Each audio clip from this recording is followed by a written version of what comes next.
Thank you so much అండి. So March 28 summer cinema, first cinema. డెఫినెట్గా నేను కాన్ఫిడెంట్గా నేను ఆర్ఆర్తో చూసుకున్నాను అండి సినిమా. నేను చాలా కాన్ఫిడెంట్గా ఉన్నా సినిమా బ్లాక్ బస్టర్ కొడతామని. ఎందుకు అంటే బేసిక్గా నాలోనే ఒక పెద్ద క్రిటిక్ ఉన్నాడండి. నాకు మామూలుగా అందరూ గ్యాప్ వచ్చింది, చాలా టైం పట్టింది అంటారు కదా. సో నాకేంటంటే నాలోనే చాలా పెద్ద క్రిటిక్ ఉన్నాడు. ఏది ఒకసారి చేస్తే సాటిస్ఫాక్టరీ అనిపించదు, అరే ఇదేంటి ఇలా ఉంది, మళ్ళీ చేద్దాం అని చెప్పి రీవర్క్ చేస్తానండి. నాకు దీనికి చాలా మంచి టైం కూడా దొరికింది. So I strongly believe this is my best work till date. So ఒక సినిమా సక్సెస్ అవ్వడానికి చాలామంది కారణం ఉంటారండి.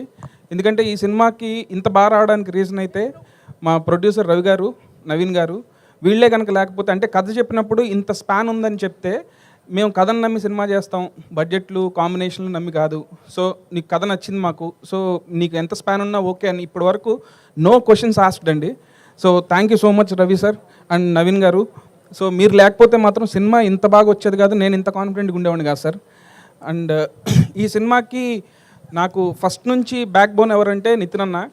సో అంటే ఆయన కూడా అంతే, నన్ను ఎంత బిలీవ్ చేస్తారంటే స్క్రిప్టు ఒకవేళ నేను ఫస్ట్ సినిమా ఓకే అయిన తర్వాత స్క్రిప్ట్ చెప్పినా కూడా కొన్ని సీన్లు చెప్పకపోయినా సరే లేదు నువ్వు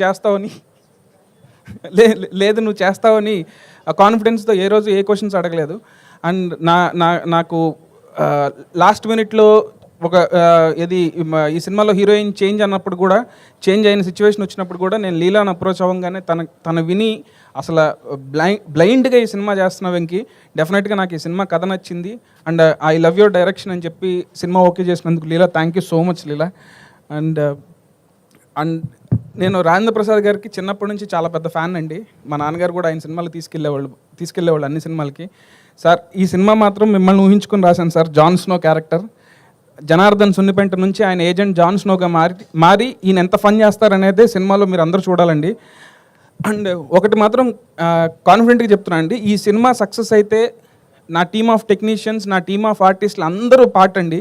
సినిమా ఏదైనా తేడా జరిగితే నేను ఒక్కడనే కాదు, మీరందరూ నన్ను వేసుకోవచ్చు. ఎందుకంటే నేను అంత కాన్ఫిడెంట్గా ఉన్నా సినిమా డెఫినెట్గా బ్లాక్ బస్టర్ కొడుతున్నాం అనే కాన్ఫిడెన్స్ ఉంది నాకు.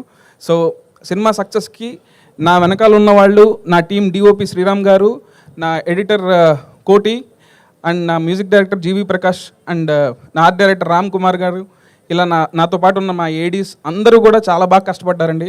Thank you so much. మీరందరూ మార్చ్ 28 చూడండి. ఈ సినిమాలో ఫన్ను ఉంటుంది, అట్లాగే మీరు సర్ప్రైజ్ అయ్యే ట్విస్టులు కూడా చాలా ఉన్నాయండి. అండ్ ఈ సినిమాని చెప్పగానే ఎగ్జైట్ అయ్యి క్యామియో రోల్ అయినా స్మాల్ క్యామియో రోల్ అయినా యాక్సెప్ట్ చేసిన డేవిడ్ వార్నర్ కూడా thank you so much. Because ఆయన కూడా త్వరలో వస్తారండి, మీరందరూ చూస్తారు, డెఫినెట్గా హై ఫీల్ అవుతారు. థ్యాంక్ యూ సో మచ్ అండి.